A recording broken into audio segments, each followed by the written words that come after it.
আমার মনে হচ্ছে যে দিন দিন আমার ঈমান দুর্বল হয়ে যাচ্ছে। এক্ষেত্রে আমার করণীয় কি?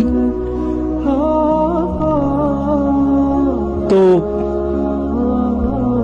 আমরা সোশ্যাল মিডিয়ার যুগে বসবাস করছি, আর সোশ্যাল মিডিয়া যা করছে এর মাধ্যমে আপনি এমন সব মানুষকে দেখতে পান যারা আপনার চেয়ে বেশি বুদ্ধিমান, যারা আপনার চেয়ে বেশি সুদর্শন, যারা আপনার চেয়ে বেশি অর্থশালী, যারা আপনার চেয়ে ভালো বাড়ির অধিকারী, তাদের কণ্ঠস্বর আপনার চেয়ে বেশি মাধুর্যপূর্ণ, তারা আপনার চেয়ে বেশি মেধাবী, তারা আপনার চেয়ে বেশি জনপ্রিয়, তারা আপনার চেয়ে বেশি সুখী, তারা আপনার চেয়ে ভালো খাবার খায়, তাদের যা কিছু আছে তা সবই ভালো, যার কারণে আপনার মনে হয় যে আপনার যা কিছু আছে তা সবই খারাপ। আর তখন আপনি আল্লাহর কাছে বলেন, ও আল্লাহ, তাদের জীবন এত ভালো কেন, আমার জীবন এত খারাপ কেন? দিন দিন আমার ঈমান দুর্বল হয়ে যাচ্ছে। সম্ভবত আপনার উচিত কিছু সময়ের জন্য টিকটক বন্ধ রাখা, আপনার ঈমানের অবস্থার উন্নতি হবে। শয়তান চায় যে আপনি তুলনার মধ্যে জীবন অতিবাহিত করুন। প্রথম থেকেই সে নিজেকে আদম আলাইহিস সালামের সাথে তুলনা করেছিল, এটাই তাকে ধ্বংস করেছে। আর আপনি জানেন কি হচ্ছে এখন? সার্বক্ষণিক নিজেকে তুলনা করা ছাড়া আপনি চলতে পারছেন না।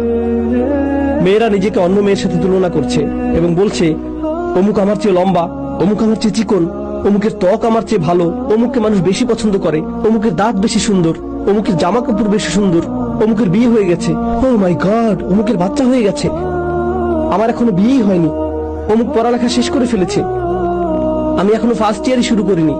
সার্বক্ষণিক তুলনা আপনাকে ধ্বংস করে ফেলেছে এবং আপনার ঈমান ধ্বংস করে ফেলেছে। এই কারণে আপনি লক্ষ্য করছেন না যে আপনার কি আছে, আপনি সবসময় লক্ষ্য করছেন অন্য মানুষের কি আছে, আর তখন আপনার যা আছে তা আপনার কাছে নগণ্য মনে হয়। আল্লাহর শপথ, যদি আপনার কাছে কোনো খাবার না থাকে আর তখন আপনাকে কেউ ছোট এক টুকরা রুটি দেয়, তাতে আপনি সন্তুষ্ট হয়ে যাবেন। কিছু না থাকার চেয়ে সামান্য কিছু থাকাও ভালো। কিন্তু আপনার কাছে যদি সেই এক টুকরা রুটি থাকে আর আপনি তাকিয়ে দেখেন যে অন্য একজনের কাছে আরো বড় রুটির টুকরা আছে, তখন সহসাই সেই এক টুকরা রুটিতে আপনি আর সন্তুষ্ট থাকবেন না। যদি আপনি অন্য কোনো দিকে না তাকিয়ে নিজের মতো করে থাকেন, এটাই যথেষ্ট।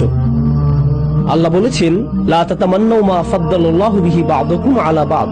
তোমরা আকাঙ্ক্ষা করো না সেই সবের যার মাধ্যমে আল্লাহ তোমাদের একের উপর অপরকে শ্রেষ্ঠত্ব দান করেছেন। অন্য সেই সকল জিনিসের প্রতি আকাঙ্ক্ষা করতে থাকবে না। লিররিজালি নাসিবুম মিম্মা ইকতাসাবু ওয়া লিন-নিসাই নাসিবুম মিম্মা ইকতাসাবনা। পুরুষরা যা উপার্জন করেছে তাতে তাদের একটি অংশ রয়েছে এবং নারীরা যা উপার্জন করেছে তাতে তাদের একটি অংশ রয়েছে। ওয়াসআলুল্লাহ মিন ফাদলিহি, অর্থাৎ যদি তোমরা উত্তম কিছু আশা করো, আল্লাহর নিকট যা আছে সেই অনুগ্রহের জন্য প্রার্থনা করো। আল্লাহর কাছে এই প্রার্থনা করবে না যে ও আল্লাহ, তার কাছ থেকে এটা কেড়ে নিয়ে আমাকে দিন। না না না না না, আল্লাহর নিকট যা আছে তা থেকে চান।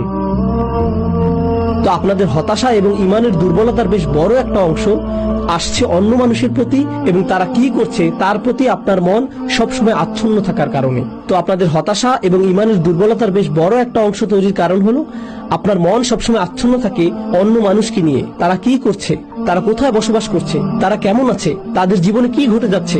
আপনার নিজের জীবন যাপন করুন। সোশ্যাল মিডিয়া ব্যবহার করে আপনি অন্যের জীবন যাপন করা থেকে বিরত থাকুন। তারা কৃত্রিম। সোশ্যাল মিডিয়ায় সবচেয়ে সুখী দম্পতি, তাদের দাম্পত্য সম্পর্ক শোচনীয় অবস্থায় আছে, কিন্তু তাদেরকে এটা প্রদর্শন করতে হবে যে তাদের দাম্পত্য জীবন কতই না সুন্দর, কারণ এর ফলে তাদের সোশ্যাল মিডিয়াতে নেতিবাচক প্রভাব পড়বে। এই জগৎটা কৃত্রিম, এর বড় একটি অংশ কৃত্রিমতায় পূর্ণ, আর এটাকেই আপনি মানদণ্ড মনে করছেন। এটাই আমাদের সময়ের সবচেয়ে বড় সংকটগুলোর একটি।